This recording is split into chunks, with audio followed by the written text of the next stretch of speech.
which I developed. It sounds like a Geiger counter, so it makes a little bit of a noise.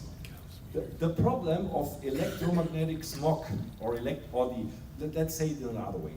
The problem of giving proof of an existing electromagnetic field is pretty tough. Why? Because we have no organ to detect it.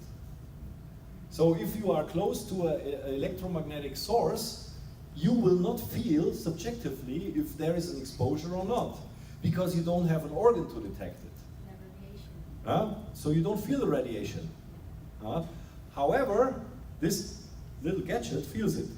So for example, if I turn this on and you are absolutely quiet, and I go, for example, close to this projector creates an electromagnetic radiation. So if I go closer, can you hear that? Mm-hmm.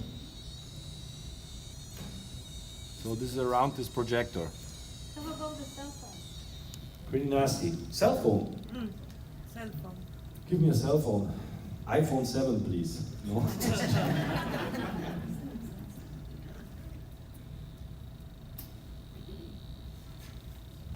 let's see.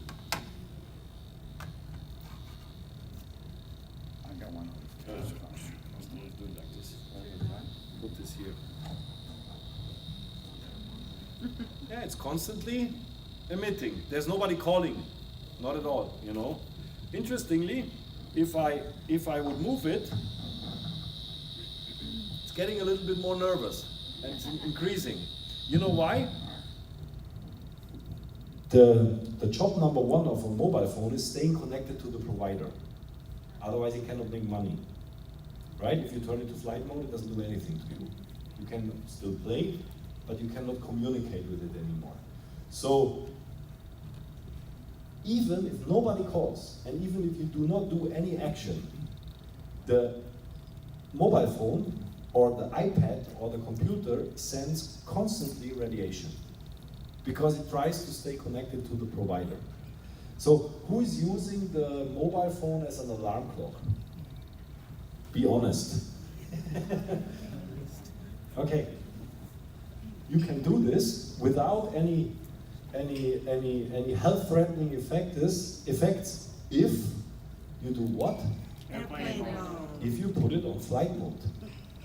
If you do not put it on flight mode, it will constantly radiate around you.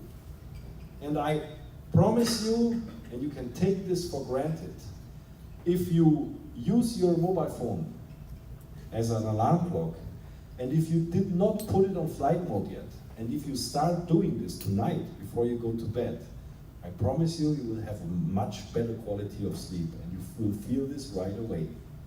Because we are not built and we are not used to this kind of information during the time when we would like to regenerate, which is probably always the time when we are sleeping. About sleep, there's an important information you should know. It does not matter how long you sleep. It always matters how deep you sleep.